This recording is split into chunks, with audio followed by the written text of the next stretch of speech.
नमस्कार, आपका स्वागत है हमारे YouTube चैनल शिक्षा सखा पर। आज मैं आपके लिए लेकर आई हूँ कक्षा 6 की हिंदी की पाठ्य पुस्तक मल्हार का पाठ 12, जिसका नाम है हिंद महासागर में छोटा सा हिंदुस्तान। इस वीडियो में हम इस पाठ को पढ़ेंगे, इसका सार, शब्दार्थ, प्रश्न अभ्यास और बहुविकल्पीय प्रश्न उत्तर करेंगे। पिछली वीडियो में मैंने आपको पाठ 11 चेतक की वीरता पाठ का पढ़ाया था। उसका सार, शब्दार्थ, सरलार्थ, प्रश्न अभ्यास और बहुविकल्पीय प्रश्न उत्तर करवाए थे। अगर आप मेरे चैनल पर नए हैं और अभी तक आपने मेरे चैनल को सब्सक्राइब नहीं किया है तो प्लीज़ मेरे चैनल को सब्सक्राइब कर लें और बेल आइकन को ज़रूर दबाएं। मैंने अपने चैनल की प्लेलिस्ट में सब्जेक्ट वाइज लिस्ट डाली हुई है। आप जिस भी सब्जेक्ट के लेसन को देखना चाहते हैं मेरे चैनल की प्लेलिस्ट में जाकर उसे देख सकते हैं।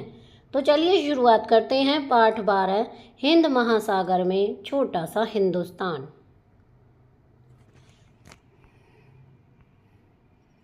यात्रा पर मैं दिल्ली से 15 जुलाई को बम्बई यानी मुंबई से 16 जुलाई को और नैरोबी से 17 जुलाई को मॉरिशस के लिए रवाना हुआ।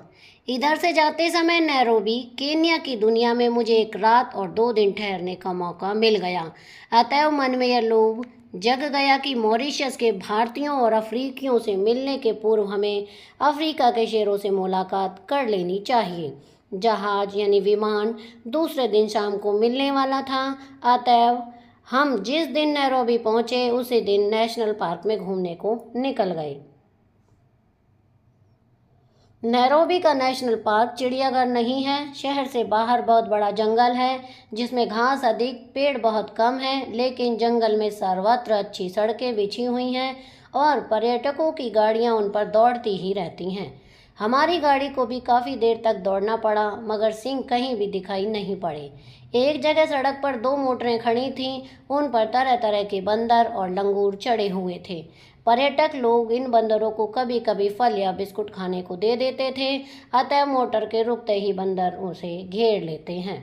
बड़ी दूरी तय करने के बाद या यूँ कहिए कि 10-20 मील के भीतर हर सड़क छान लेने के बाद हम उस जगह जा पहुँचे जहाँ सिंह उस दिन आराम कर रहे थे। वहाँ जो कुछ देखा वह जन्म भर कभी नहीं भूलेगा। कोई 7-8 सिंह लेटे या सोए हुए थे और उन्हें घेर कर 8-10 मोटरें खड़ी थीं। तुर्रा यह कि सिंहों को यह जानने की कोई इच्छा ही नहीं थी कि हमें देखने को आने वाले लोग कौन हैं। मोटरों और शीशे चढ़ाकर उनके भीतर बैठे लोगों की और सिंहों ने कभी भी दृष्टिपात नहीं किया, मानो हम लोग तुच्छ, अति तुच्छ हों और उनकी नज़र में आने के योग्य बिल्कुल नहीं हों। हम लोग वहाँ आधा घंटा ठहरे होंगे। इस बीच एक सिंह ने उठकर जमाई ली, दूसरे ने देह को ताना, मगर हमारी ओर किसी भी सिंह ने नज़र नहीं उठाई। हम लोग पेड़ पौधे और खरपतवार से बदतर समझे गए। इतने में कोई मील भर की दूरी पर हिरणों का एक झुंड दिखाई पड़ा, जिनके बीच एक जिराफ बिल्कुल बेवकूफ़ की तरह खड़ा था। अब 2 जवान सिंह उठे और 2 और चल दिए। एक तो थोड़ा आगे बढ़कर एक जगह बैठ गया, लेकिन दूसरा घास के बीच छिपता हुआ मोर्चे पर आगे बढ़ने लगा। हिरणों के झुंड ने ताड़ लिया कि उन पर सिंहों की नज़र पड़ रही है, अतः वे चरना भूलकर चौकन्ने हो उठे। फिर ऐसा हुआ कि झुंड ने छूटकर कुछ हिरण एक तरफ को भाग निकले, मगर बाकी जहाँ के तहाँ ठिठक खड़े रहे। बाकी हिरण ठिठके हुए इसलिए खड़े थे कि सिंह उन्हें देख रहे थे और सहज प्रवृत्ति हिरणों को यह समझा रही थी कि खतरा किसी भी तरफ भागने में हो सकता है। शिकार सिंह सूर्यास्त के बाद किया करते हैं और शिकार वे झुंड का नहीं करते बल्कि उस जानवर का करते हैं जो भागते हुए झुंड से पिछड़ जाता है। अब यह बात समझ में आई कि हिरण भागने को निरापद नहीं समझकर एक गोल में क्यों खड़े थे। मुझे ऐसा एहसास हो रहा था कि मेरा रक्तचाप बढ़ रहा है, अतः मैंने तय कर लिया कि अब घर लौटना चाहिए। नैरोबी से मॉरिशस तक हम BOAC के जहाज़ में उड़े।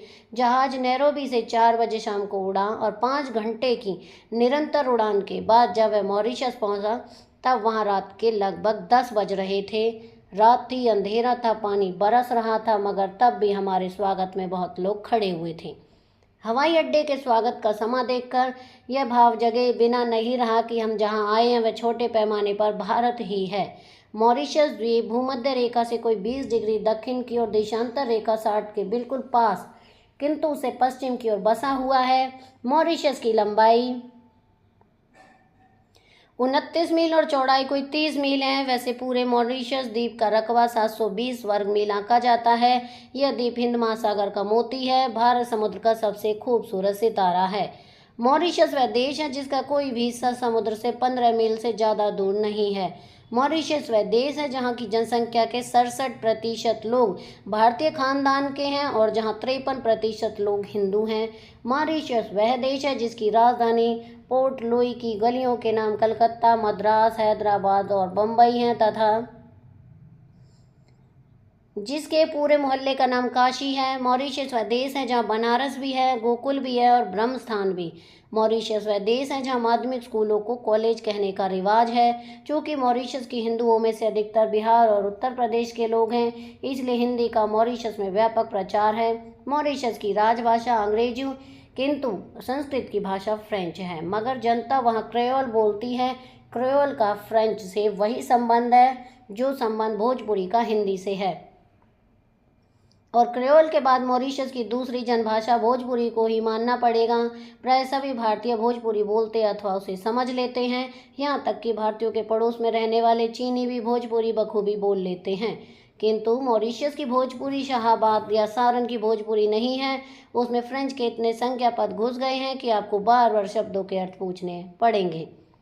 मॉरिशस में ऊख की खेती और उसके व्यवसाय को जो सफलता मिली है, भारतीयों के कारण मिली है। मॉरिशस की असली ताकत भारतीय लोग ही हैं। सारा मॉरिशस कृषि प्रधान द्वीप है, क्योंकि चीनी वहाँ का प्रमुख अथवा एकमात्र उद्योग है। किंतु भारतीय वंश के लोग यदि इस टापू में नहीं गए होते तो ऊख की खेती असंभव हो जाती और चीनी के कारखाने बढ़ते ही नहीं। भारत में बैठे बैठे हम यह नहीं समझ पाते हैं कि भारतीय संस्कृति कितनी प्राणवती और चिरायु है, किंतु मॉरिशस जाकर हम अपनी संस्कृति की प्राणवत्ता का ज्ञान आसानी से प्राप्त कर लेते हैं। मालिकों की इच्छा तो यही थी कि भारतीय लोग भी क्रिस्तान हो जाएं, और किंतु भारतीयों ने अत्याचार तो सही लेकिन प्रलोभनों को ठुकरा दिया। वे अपने धर्म पर डटे रहे और जिस द्वीप में भगवान ने उन्हें भेज दिया था, उस द्वीप को उन्होंने छोटा सा हिंदुस्तान बना डाला। एक ऐसी सफलता की बात है जिस पर सभी भारतीयों को गर्व होना चाहिए। मॉरिशस के प्रत्येक ग्राम में शिवालय होता है। मॉरिशस के प्रत्येक प्रमुख ग्राम में हिंदू तुलसीकृत रामायण रामचरितमानस का पाठ करते हैं अथवा ढोलक और झांझ पर उसका गायन करते हैं। मॉरिशस के मंदिरों और शिवालयों को मैंने अत्यंत स्वच्छ और सुरम्य पाया। कितना अच्छा हो यदि हम भारत में भी अपने मंदिरों और तीर्थ स्थानों को उतना ही स्वच्छ और सुरम्य बनाया आरंभ कर दें जितने स्वच्छ वे मॉरिशस में दिखाई देते हैं। भारत के पर्व त्यौहार मॉरिशस में भी प्रचलित हैं, किंतु वर्ष का सर्वश्रेष्ठ धार्मिक पर्व शिवरात्रि है। मॉरिशस के मध्य में एक झील है जिसका संबंध हिंदुओं ने परियों से बिठा दिया है और उस झील का नाम अब परी तालाब हो गया है। परी तालाब केवल तीर्थ ही नहीं, दृश्य से भी पिकनिक का स्थान है, किंतु वहाँ पिकनिक पर जाने वाले लोग अपने साथ माछ मछली लेकर नहीं जाते, न अपवित्रता का वहाँ कोई व्यापार करते हैं। शिवरात्रि के समय सारे मॉरिशस के हिंदू श्वेत वस्त्र धारण करके कंधों पर कांवर लिए जुलूस बांधकर परी तालाब पर आते हैं और परी तालाब का जल भरकर अपने अपने गांव के शिवालय को लौट जाते हैं तथा शिव जी को जल चढ़ाकर अपने घरों में प्रवेश करते हैं। ये सारे कृत्य वे बड़ी ही भक्ति भावना और पवित्रता से करते हैं। सभी वयस्क लोग उस दिन उजली धोती, उजली कमीज और उजली गांधी टोपी पहनते हैं। हाँ, बच्चे हाफ पैंट पहन सकते हैं, लेकिन गांधी टोपी उस दिन उन्हें भी पहननी पड़ती है। परी तालाब पर लगने वाला यह मेला मॉरिशस के प्रमुख आकर्षणों में से एक है और उसे देखने को अन्य धर्मों के लोग भी काफ़ी संख्या में आते हैं। इसके लेखक हैं रामधारी सिंह दिनकर। अब हम लेखक से परिचय। आपको जो रोचक यात्रा वृतांत पढ़ा है उसे हिंदी के प्रसिद्ध लेखक रामधारी सिंह दिनकर ने लिखा है। दिनकर की रचनाओं की विशेषता है भारत और भारत की संस्कृति। उनकी रचनाओं में वीरता, उत्साह और देश प्रेम का भाव अधिक है। स्वतंत्रता मिलने के बाद भी भारत का गौरवगान उनकी रचनाओं का विषय रहा है। उन्होंने आप जैसे बच्चों के लिए भी पुस्तकें लिखी हैं, जैसे मिर्च का मज़ा, पड़क्कू की सूझ और सूरज का ब्याह आदि। यहाँ पर ये प्रश्न अभ्यास है।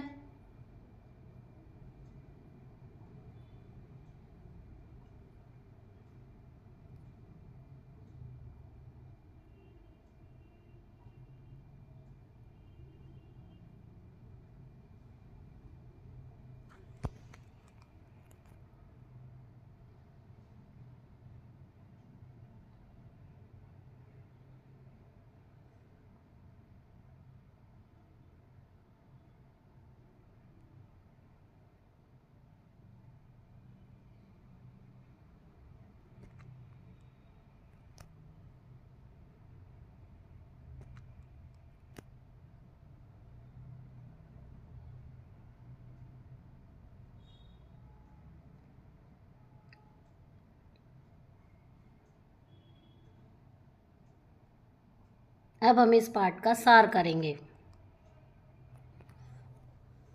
तो यहाँ पर ये सार है।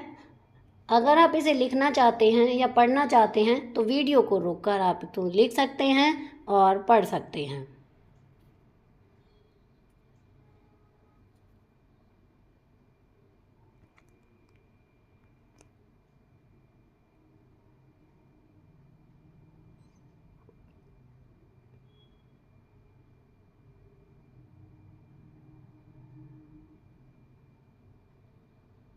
यहाँ पर ये शब्दार्थ दिए गए हैं, जैसे कि चिड़ियाघर पशु पक्षियों के रहने का स्थान, पर्यटक दूसरे देशों में घूमने फिरने वाला, मील 1760 गज की दूरी, 8 फर्लांग की दूरी। पृष्ठ 129 में से दृष्टिपात सरसरी निगाह से देखना, तुच्छ अति तुच्छ अत्यंत तुच्छ, एकदम गया गुजरा घटिया से घटिया। खरपात घास पात, बदतर अत्यधिक बुरा, झुंड समूह टोली, ताड़ भाप, चौकन्ना आहट लेने वाला, ठिठकना सहम जाना, प्रवृत्ति इंद्रिय आदि का विषयों में निरत होना, निरापद आपत्ति रहित निर्विघ्न, रक्तचाप खून का दबाव, रक्त दाब संबंधी एक रोग, समा समय वक्त मौसम ऋतु, पैमाना मानदंड देशांतर, भौगोलिक यामोत्तर का वृत्त और ग्रीनिच से गुजरने वाली भौगोलिक यामोत्तर वृत्त के बीच का कोण, भूमध्य रेखा पृथ्वी के मध्य से जाने वाली रेखा।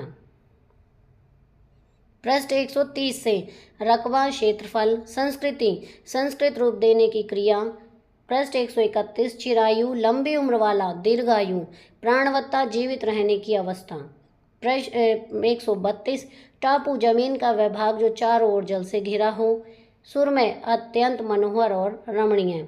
अब हम इसके प्रश्न अभ्यास शुरू करते हैं। मेरी समझ से नीचे दिए गए प्रश्नों का सटीक उत्तर कौन सा है, उसके सामने स्टार बनाइए। प्रश्न 1, हिरण समूह में क्यों खड़े थे? 4 ऑप्शन दिए गए हैं। भागने पर उन्हें सिंह के आक्रमण का डर था, वे भाग चुके हिरणों को लौटने की प्रतीक्षा में थे, वे बीच खड़े असावधान जिराफ की रक्षा कर रहे थे, सिंह उनके उदासीन थे अतः उन्हें कोई खतरा नहीं था। इसका सही उत्तर है भागने पर उन्हें सिंह के आक्रमण का खतरा था। मॉरिशस छोटे पैमाने पर भारतवर्ष ही है कैसे? गन्ने की खेती अधिकतर भारतीयों द्वारा की जाती है, अधिकतर जनसंख्या भारत से जाने वालों की है, सभी भारतवासी परितलाब पर एकत्रित होते हैं, भारत की बहुत सी विशेषताएं वहां दिखाई देती हैं। इसका उत्तर है भारत की बहुत सी विशेषताएं वहां दिखाई देती हैं। इसका प्रश्न है भारतीय, इसमें पूछा गया है कि अपने मित्रों के साथ चर्चा करो और कारण बताओ कि आपने इस उत्तर को ही क्यों चुना। तो इसका उत्तर मैंने लिखा है, यहाँ पर है भारतीय संस्कृति की झलक। मॉरिशस में बड़ी संख्या में भारतीय मूल के लोग रहते हैं जो भाषा, भोजन, पहनावा, रीति रिवाज, त्योहारों और परंपराओं में आज भी भारतीय संस्कृति को संजोए हुए हैं। वहाँ आपको दिवाली, होली, रामायण पाठ, मंदिर, हिंदी भाषा सब कुछ मिलेगा जैसे भारत में होता है, इसलिए मैंने इन उत्तरों को चुना। अब है पंक्तियों पर चर्चा।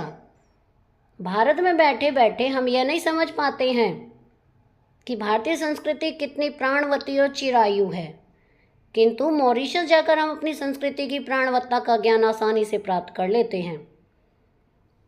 तो इसमें हम इसका उत्तर लिखेंगे, वहाँ के लोग अपने भारतीय जड़ों को गर्व से संजोए हुए हैं, वहाँ भाषा, त्यौहार, परंपराएं बिल्कुल भारत जैसी ही मिलती जुलती हैं जो हमें अपनी संस्कृति की अनमोल धरोहर की याद दिलाती हैं। मॉरिशस में जब हम भारतीय संस्कृति देखते हैं तो उसे अपनाने और बचाने की कोशिश करते हैं, जो हमें सोचने पर मजबूर करता है कि हमें भी अपनी संस्कृति का कितना सम्मान करना चाहिए। आगे है सोच विचार के लिए। इस यात्रा वृतांत को एक बार फिर से पढ़िए और निम्नलिखित के बारे में पता लगाकर अपनी लेखन पुस्तिका में लिखिए। नैरोबी का नेशनल पार्क चिड़ियाघर नहीं है, नेशनल पार्क और चिड़ियाघर में क्या अंतर है? तो इसका उत्तर हम लिखेंगे, नैरोबी का नेशनल पार्क चिड़ियाघर नहीं है, नेशनल पार्क और चिड़ियाघर में अंतर, नेशनल पार्क शहर से बाहर बहुत बड़े जंगल में होता है जिसमें घास अधिक होती है, पेड़ कम होते हैं। नेशनल पार्क में सर्वत्र अच्छी सड़कें बनी हुई होती हैं तथा उस पर पर्यटकों की गाड़ियां दौड़ती रहती हैं। नेशनल पार्क में शेर और हिरणों का समूह स्वतंत्र रूप से विचरण करता रहता है। चिड़ियाघर में पशु, पक्षी तथा शेर, हिरन, अन्य जानवर एक सीमित क्षेत्र में ही रहते हैं, जिसके लिए कुछ निर्धारित स्थान निवास के लिए बनाए जाते हैं, जो कि एक सीमित दायरा होता है। खैर, हम लोग पेड़ पौधे और खरपात से भी बदतर समझे गए। वे कौन थे जिन्होंने लेखक और अन्य लोगों को पेड़ पौधों और खरपात से भी बदतर समझ लिया था? उन्होंने ऐसा क्यों समझ लिया था? इसका उत्तर है, हम लोग पेड़ पौधे और खरपात से भी बदतर समझे गए क्योंकि लेखक और अन्य लोग जब 10-20 मील भीतर हर सड़क छान लेने के बाद उस स्थान पर पहुंचे जहां 7-8 सिंह लेटे या सोए हुए थे, उन सिंहों को पूछ जानने की इच्छा नहीं हुई कि उन्हें देखने को आने वाले लोग कौन हैं।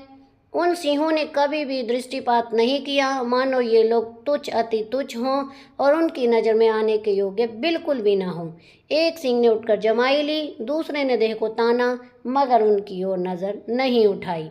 तब लोगों को लगा कि हम लोग पेड़ पौधे और खरपात से भी बदतर समझे गए हैं। प्रश्न है, मॉरिशस की असली ताकत भारतीय लोग ही हैं। पाठ में इस कथन के समर्थन में कौन सा तर्क दिया गया है?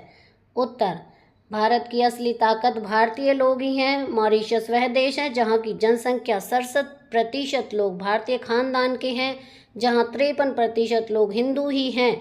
मॉरिशस में ऊख की खेती और उसके व्यवसाय को जो सफलता मिली है, भारतीयों के कारण मिली है। मॉरिशस की असली ताकत भारतीय लोग ही हैं। उस द्वीप को उन्होंने छोटा सा हिंदुस्तान बना डाला। भारत से गए लोगों ने मॉरिशस को हिंदुस्तान जैसे कैसे बना दिया है? उत्तर, उस द्वीप को उन्होंने छोटा सा हिंदुस्तान बना डाला। मॉरिशस वह देश है जिसकी राजधानी पोर्ट लुई की गलियों के नाम कलकत्ता, मद्रास, हैदराबाद और बम्बई है तथा जिसके एक मोहल्ले का नाम काशी है। मॉरिशस वह देश है जहाँ बनारस भी है, गोकुल भी है और ब्रह्म स्थान भी है। मॉरिशस जाकर हम अपनी संस्कृति की प्राणवत्ता का ज्ञान आसानी से प्राप्त कर लेते हैं। मालिकों की इच्छा तो पूछी थी कि भारतीय लोग भी क्रिस्तान हो जाएं, लेकिन भारतीयों ने अत्याचार तो सहे, लेकिन फूलों मनों को ठुकरा दिया। वे अपने धर्म पर डटे रहे और उस द्वीप में भगवान ने उन्हें भेज दिया था। उस द्वीप को उन्होंने छोटा सा हिंदुस्तान बना डाला। मिलकर करें मिलान। इसके लिए आप शब्दकोश, इंटरनेट, पुस्तकालय, अपने शिक्षकों की सहायता ले सकते हैं। यहाँ पर स्तंभ 1 और स्तंभ 2 दिए गए हैं। तो यहाँ पर ये देखिए, इसके उत्तर हैं।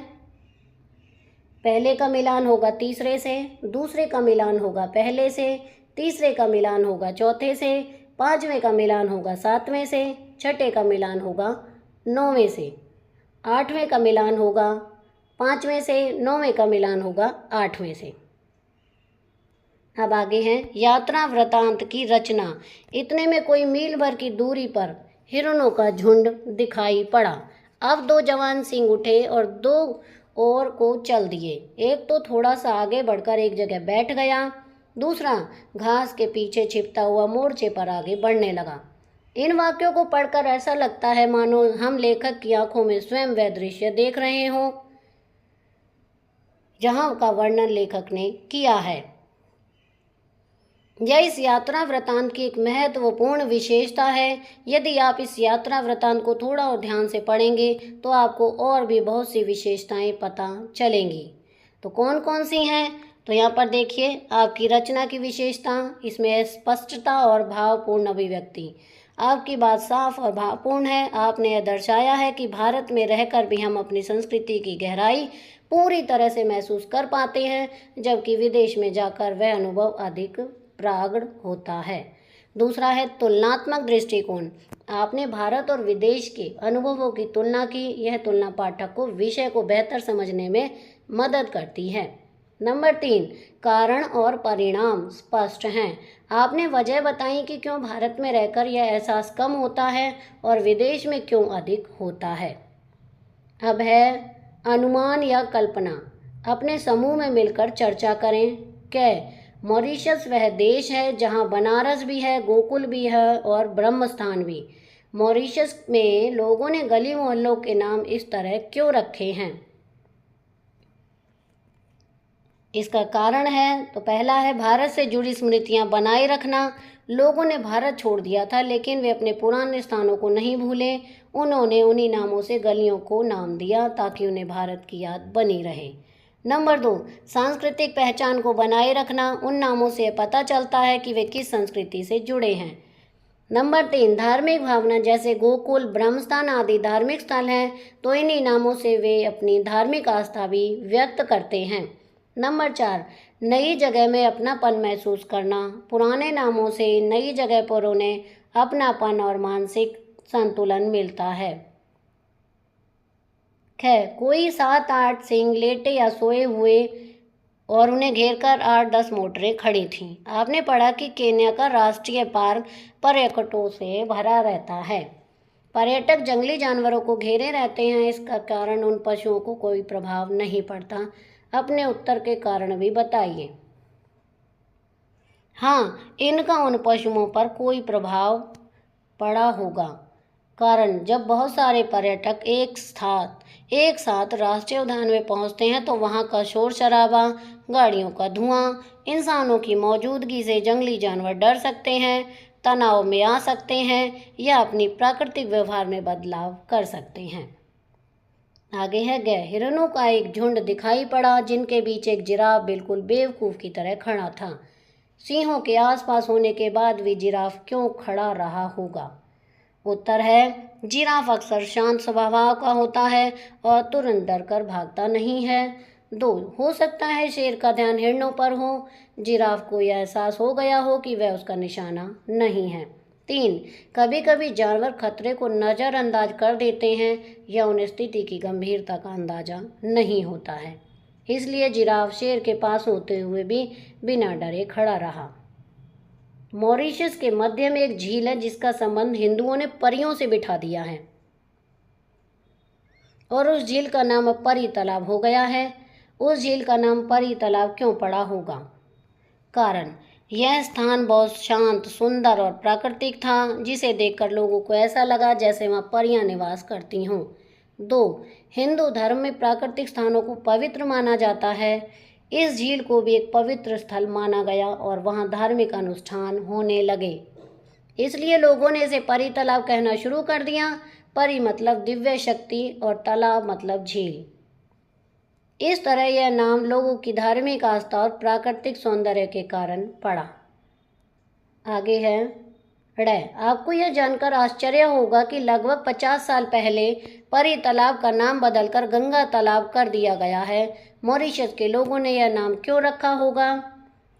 नंबर 1, अधिकतर मॉरिशस के लोग हिंदू भारत से गए थे और उनके मन में गंगा नदी के प्रति गहरी आस्था थी। 2, उन्होंने इस झील को भी गंगा का प्रतीक मान लिया और वहाँ धार्मिक पूजा पाठ, गंगा जल जैसी परंपराएं शुरू कर दी।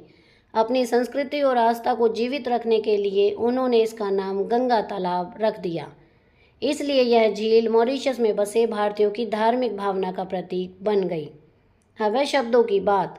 नीचे शब्दों से जुड़ी कुछ गतिविधियां दी गई हैं। इन्हें करने के लिए आप शब्दकोश, पुस्तकालय, अपने शिक्षकों और साथियों की सहायता ले सकते हैं। संज्ञा के स्थान पर हिरणों ने ताड़ लिया कि उन पर सिंहों की नज़र पड़ रही है, अतः वे चरना भूलकर चौकन्ने हो गए। इन पंक्तियों में रेखांकित शब्दों पर ध्यान दीजिए। इन वाक्यों में ये शब्द किन के लिए उपयोग किए गए हैं? ये शब्द हिरणों के लिए उपयोग में लाए गए हैं। आप जानते ही हैं कि हिरण यहाँ एक संज्ञा शब्द है। जो शब्द संज्ञा शब्दों के स्थान पर उपयोग में लाए जाते हैं उन्हें सर्वनाम कहते हैं। अब नीचे दिए गए वाक्यों में सर्वनाम शब्दों को पहचानिए और उनके नीचे रेखा खींचिए। नंबर 1, हाँ, बच्चे हाफ पैंट पहन सकते हैं लेकिन गांधी टोपी उस दिन उन्हें भी पहननी पड़ती है। तो इसमें जो सर्वनाम शब्द हैं वो है वे, अपने, उन्होंने। नंबर 3, हाँ, बच्चे हाफ पैंट पहन सकते हैं लेकिन गांधी टोपी उन्हें भी पहननी पड़ती है। यहाँ उसे, दिन और उन्हें में से उन्हें और उसे सर्वनाम है क्योंकि वे किसी व्यक्ति या वस्तु की ओर इशारा करते हैं। आगे हैं 2, भारतीयों ने अत्याचार तो सहे लेकिन प्रलोभनों को ठुकरा दिया। वे अपने धर्म पर डटे रहे और जिस द्वीप में भगवान ने उन्हें भेज दिया था उस द्वीप को उन्होंने छोटा सा हिंदुस्तान बना डाला। ऊपर दिए गए दोनों वाक्यों को सर्वनाम की जगह संज्ञा शब्द लगाकर लिखिए। तो ऊपर जो पहला वाक्य है वो है, हाँ बच्चे हाफ पैंट पहन सकते हैं लेकिन गांधी टोपी ने उन्हें भी पहननी पड़ती है। इसमें संज्ञा शब्द लगाकर बनेगा, हाँ बच्चे हाफ पैंट पहन सकते हैं लेकिन गांधी टोपी ने बच्चों को भी पहननी पड़ती है। आगे है मूल वाक्य, भारतीय नेता कर तो सही लेकिन पहले लोग ठुकरा दिया, ये अपने धर्म पर डटे रहे।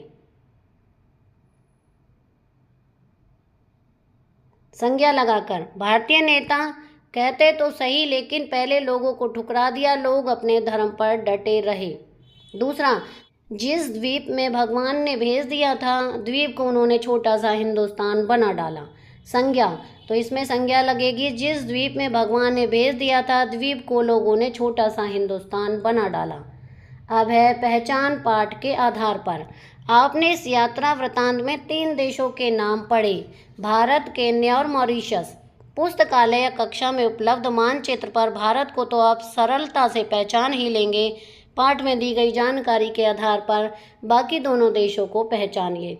तो बच्चों ये कार्य आपको स्वयं करना है मैप में देखकर, लेकिन यहाँ थोड़ी सी जानकारी मैं आपको दे देती हूँ कि मॉरिशस एक छोटा द्वीप देश है जो भारत के दक्षिण पूर्व हिंदी महासागर में स्थित है।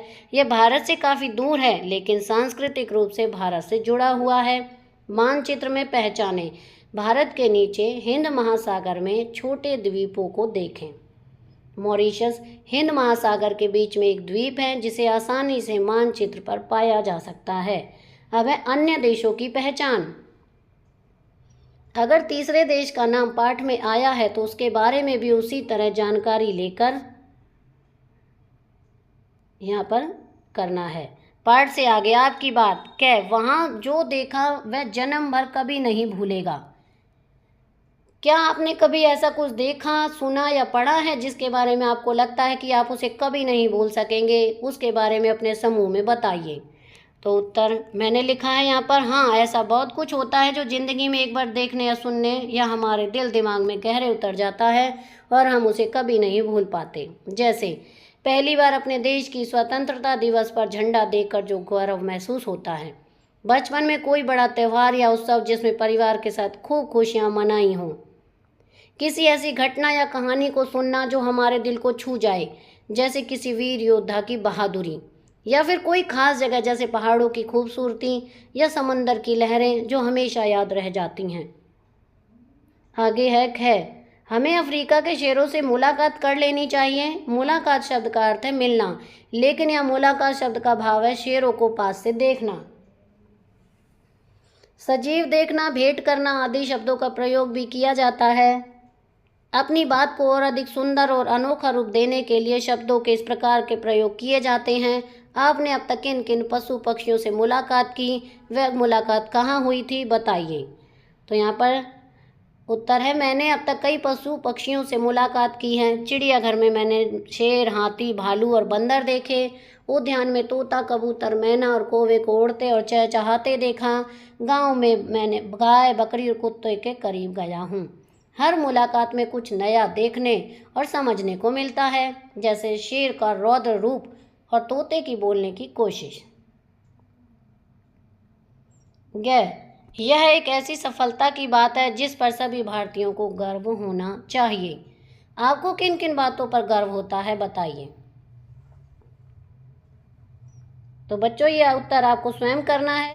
तो यहाँ पर मैंने उत्तर दिखाया है। मुझे इन बातों पर गर्व होता है, जैसे कि नंबर 1 भारत की विविधता और एकता पर, नंबर 2 भारतीय स्वतंत्रता सेनानियों पर, नंबर 3 भारत की वैज्ञानिक प्रगति पर, नंबर 4 भारतीय सेना की वीरता पर, नंबर 5 भारतीय संस्कृति, योग और अध्यात्म पर गर्व है। अब है कक्षा और घर की भाषाएं। प्राय सभी भारतीय भोजपुरी बोलते हैं अथवा उन्हें समझ लेते हैं। यहाँ तक कि भारतीयों के पड़ोस में रहने वाले चीनी भी भोजपुरी बखूबी बोल लेते हैं। भारत एक बहुभाषी देश है। भारत में लगभग सभी व्यक्ति एक से अधिक भाषाएं बोल या समझ लेता है। आप कौन सी भाषाएं बोल समझ लेते हैं, आपके मित्र कौन सी भाषाएं बोल लेते और समझ लेते हैं, इसके बारे में यहाँ पर जानकारी दी गई है। तालिका को पूरा करिए। तो इसमें क्रम संख्या है, आप जिस भाषाओं को बोल और समझ लेते हैं वो लिखनी है। मेरे मित्र जिन भाषाओं को बोलते हैं और समझते हैं वो लिखनी है। मेरे परिजन जिन भाषाओं को बोलते हैं और समझते हैं। तो बच्चों ये कार्य आपको स्वयं करना है। अब आगे है प्रशंसा या सराहना विभिन्न प्रकार से। यह द्वीप हिंद महासागर का मोती है, भारत समुद्र का सबसे खूबसूरत सितारा है। इस पाठ में लेखक ने मॉरिशस की सराहना में यह वाक्य लिखा है। सराहना करने के लिए दिनकर ने द्वीप की तुलना मोती और तारे से की है। किसी भी सराहना अनेक प्रकार से की जा सकती है। आप आगे दी गई तालिका को पूरा कीजिए। पहले नाम लिखिए, फिर इनकी प्रशंसा में एक एक वाक्य लिखिए। शर्त यह है कि प्रत्येक बार अलग अलग तरह से प्रशंसा करनी है। तो यहाँ पर देखिए तालिका दी गई है, नाम, प्रशंसा या सराहना का वाक्य।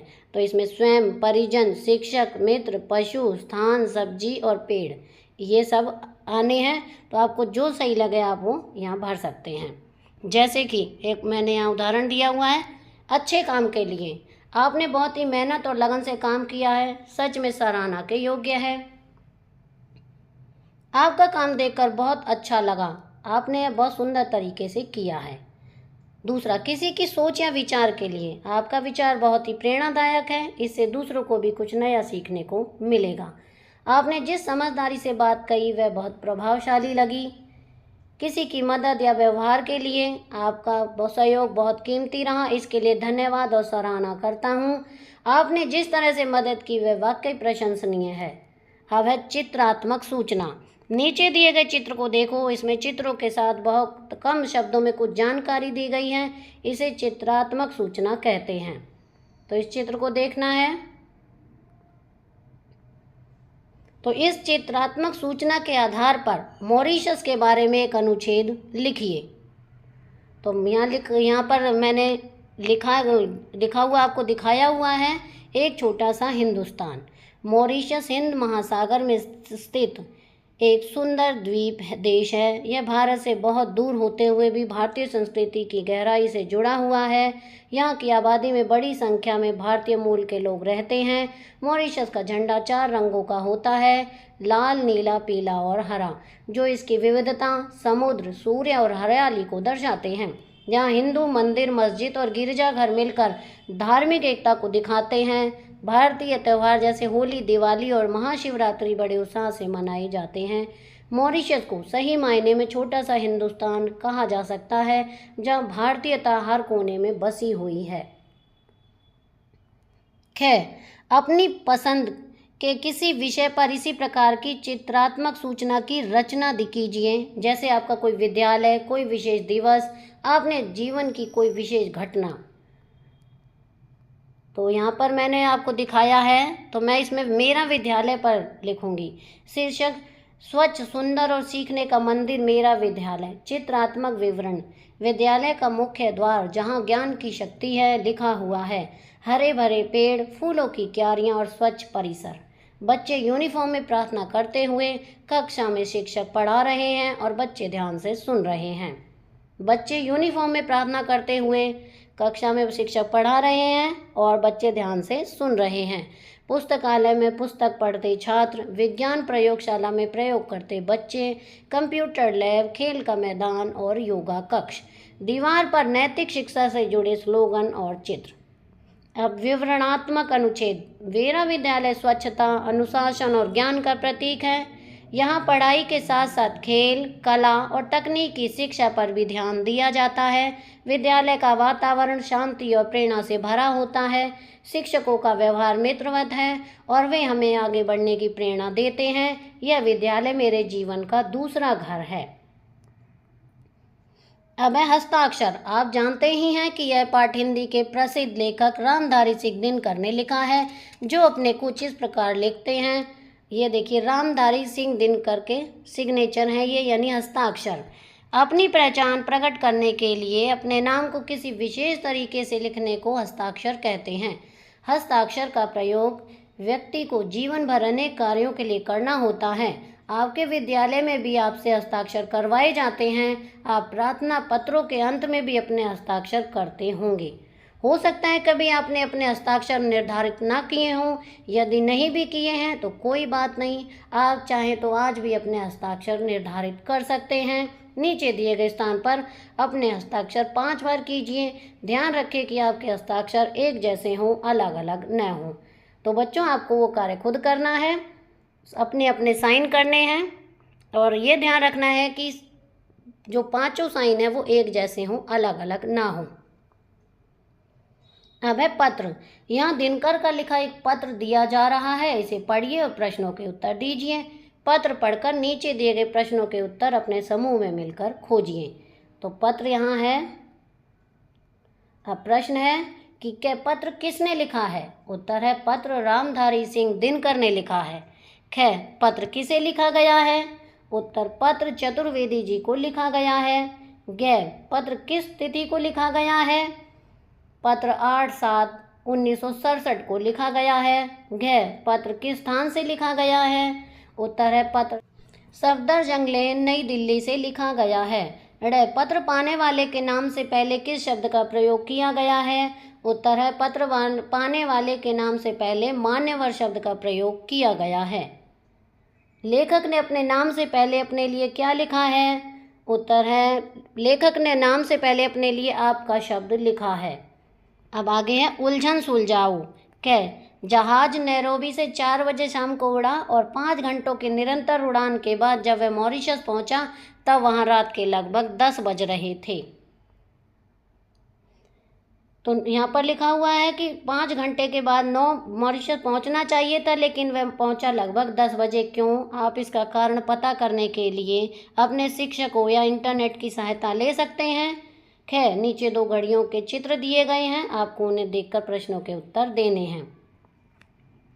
जैसे कि भारत में क्या समय हुआ है, तो ये प्रश्न है, तो हम उसका उत्तर लिखेंगे। भारत में 5, जो ये भारत की घड़ी है पहली, उसमें 5:20 हुए हैं। मॉरिशस में की जो घड़ी है उसमें 3:50 का समय हुआ है। नंबर 3, मॉरिशस और भारत के समय में कितने घंटे और मिनट का अंतर है? तो मॉरिशस और भारत के समय में 1 घंटे और 30 मिनट का अंतर है। तो इसमें सूर्योदय भारत में पहले होगा या मॉरिशस में? तो भारत में पहले होगा। जिस समय भारत में दोपहर के 12 बजे होंगे उस समय मॉरिशस की घड़ियां कितना समय दिखा रही होंगी? तो इसका उत्तर है मॉरिशस की घड़ियां 10:30 का समय दिखाएंगी। अब है आज की पहेली। आज हम आपके लिए एक अनोखी पहेली लाए हैं। यहाँ एक वाक्य दिया गया है, आपको पता करना है कि इसका अर्थ क्या है। एला मालत एला घोलशम। तो यहाँ पर लिखना है, तो यहाँ पर मैं आपको लिख के दिखा देती हूँ। इसका मतलब है भारत मेरा गौरव, इस तरह ये लिखना है। इसका अर्थ है भारत मेरा गौरव। खोजबीन के लिए नीचे दी गई रचनाओं को पुस्तक में दिए गए QR कोड की सहायता से पढ़ें, देखें और समझें। तो क्या? चांद का कुर्ता, मिर्च का मज़ा, रामधारी सिंह दिनकर की जीवनी और हिमालय के पर्वतीय प्रदेश की मनोरम यात्रा। तो यहाँ पर देखिए, कविता में जो चांद का कुर्ता है वो कविता में कवि कल्पना करता है कि चांद ने एक सुंदर सफ़ेद कुर्ता पहन रखा है, वह कुर्ता फट गया है, इसलिए कवि सिलाई वाले को बुलाकर उसे सिलवाना चाहता है, लेकिन चांद तो आकाश में है और सिलाई वाला ज़मीन पर, इसलिए उसे सिल पाना संभव नहीं है। तो यह कविता मासूम बचपन की कल्पना को दर्शाती है कि कैसे बच्चे अपने सरल मन से चांद को दोस्त समझते हैं और उसकी चिंता करते हैं। इसमें चांद को एक इंसान की तरह कल्पना करके उसकी परेशानी को सुलझाने की कोशिश की गई है। अब है मिर्च का मज़ा। तो ये कविता है। एक दिन टिफ़िन में निकली मिर्च लाल लाल जैसे आग की चिट्ठी। राहुल बोला, मैं तो खा जाऊं, मिर्च से बिल्कुल नहीं घबराऊं। पहली कौर में आंखें हो गई लाल, मुंह से निकला हाय रे बवाल। पानी पानी करने लगा शोर, नानी बोली बेटा खाओ छाछ और। सब बच्चे हंस हंस कर लौट गए, राहुल जी मिर्च से चोट गए। यहाँ पर रामधारी सिंह दिनकर जी की जीवनी दी गई है। रामधारी सिंह दिनकर का जन्म 23 सितंबर 1908 को बिहार के सिमरिया गांव में हुआ था। वे एक प्रसिद्ध राष्ट्र कवि और स्वतंत्रता सेनानी थे। उनकी कविताओं में देशभक्ति, वीरता और क्रांति की भावना झलकती है।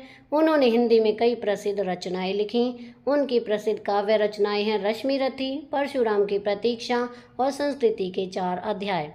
दिनकर जी को साहित्य अकादमी पुरस्कार और पद्म भूषण से सम्मानित किया गया।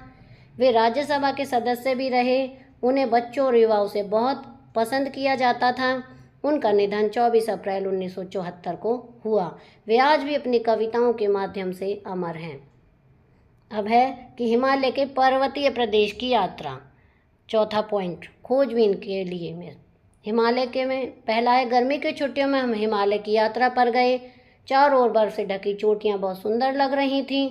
ठंडी हवा हमें ताजगी का अनुभव दे रही थी। हरे भरे जंगल और झरने मन मोह लेते थे। हमने पहाड़ों पर चढ़ाई भी की। वहाँ के लोग बहुत सरल और मददगार थे। हम मंदिरों और प्राकृतिक झीलों को देखने गए। कैमरे में हमने बहुत सारी तस्वीरें खींची। यह यात्रा जीवन का एक यादगार अनुभव रही। मैं फिर से वहाँ जाना चाहूँगा। तो अब हम इसके बहुविकल्पीय प्रश्नोत्तर करेंगे। प्रश्न एक, छोटा सा हिंदुस्तान किस स्थान को कहा गया है? ए, अंडमान निकोबार, बी, श्रीलंका, सी, लक्षद्वीप, डी, मालदीव। इसका सही उत्तर है सी, लक्षद्वीप। प्रश्न 2, लक्षद्वीप किस महासागर में स्थित है? ए, प्रशांत महासागर, बी, अटलांटिक महासागर, सी, हिंद महासागर, डी, आर्कटिक महासागर। इसका सही उत्तर है सी, हिंद महासागर। प्रश्न 3, लक्षद्वीप के लोग मुख्यतः किस कार्य में लगे होते हैं? ए, खेती और व्यापार, बी, मछली पकड़ना और नारियल उत्पादन, सी, खनन और निर्माण, डी, शिक्षा और इंजीनियरिंग। इसका सही उत्तर है बी, मछली पकड़ना और नारियल उत्पादन। प्रश्न 4, लक्षद्वीप में कौन सी भाषा सुनाई देती है? ए, तमिल, बी, मलयालम, सी, हिंदी, डी, तेलुगु। इसका सही उत्तर है बी, मलयालम। प्रश्न 5, लक्षद्वीप में अधिकतर मकान कैसे बनाए जाते हैं? लकड़ी और बांस से, नारियल के पेड़ों से, पत्थर और ईंटों से, प्लास्टिक और शीशे से। इसका सही उत्तर है बी, नारियल के पेड़ों से। लेखक ने लक्षद्वीप को छोटा सा हिंदुस्तान क्यों कहा है? क्योंकि वहाँ छोटे छोटे लोग रहते हैं, क्योंकि वहाँ कई तरह की भाषाएं और संस्कृतियाँ मिलती हैं, क्योंकि वह भारत से दूर है, क्योंकि वह नक्शे में छोटा दिखाई देता है। इसका उत्तर है बी, क्योंकि वहाँ कई तरह की भाषाएं और संस्कृतियाँ मिलती हैं। लक्षद्वीप के लोगों का स्वभाव कैसा है? गुस्से वाला, धोखेबाज, सरल और मेहमानवाज, चुप रहने वाला। इसका सही उत्तर है सी, सरल और मेहमान नवाज।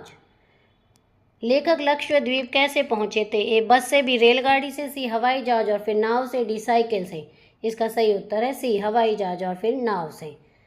नंबर 9, लक्षद्वीप में नारियल के पेड़ों का क्या उपयोग होता है? ए, केवल शोभा के लिए, बी, छाया के लिए, सी, जीवन के हर पहलू में, डी, सिर्फ लकड़ी के लिए। इसका सही उत्तर है सी, जीवन के हर पहलू में।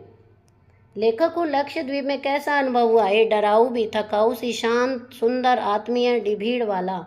तो इसका सही उत्तर है सी। प्रश्न 11, लेखक को लक्षद्वीप में किस चीज़ से सबसे ज़्यादा प्रभावित किया? ए, समुद्र की लहरें, बी, वहाँ के लोग और उनकी सरलता, सी, होटल की सजावट, डी, बाजार की भीड़। इसका सही उत्तर है बी, वहाँ के लोग और उनकी सरलता। लक्षद्वीप भारत का हिस्सा है, लेकिन वहाँ की जीवन शैली किससे अलग है? ए, पाकिस्तान से, बी, भारत के शहरों से, सी, नेपाल से, डी, अमेरिका से। इसका सही उत्तर है बी, भारत के शहरों से। लेखक ने किसे समुद्र का आंगन कहा है? श्रीलंका को, बी, लक्षद्वीप को, सी, अंडमान को, डी, के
यहाँ पर हमारी ये वीडियो समाप्त होती है। अगली वीडियो में मैं आपको पार्ट 13 पेड़ों की बात पाठ का सार, प्रश्नाभ्यास और बहुविकल्पीय प्रश्न उत्तर करवाऊंगी। आपको मेरी ये वीडियो कैसी लगी मुझे कमेंट करके ज़रूर बताएं। वीडियो को लाइक करें, शेयर करें और चैनल को सब्सक्राइब करना ना भूलें। Thank you.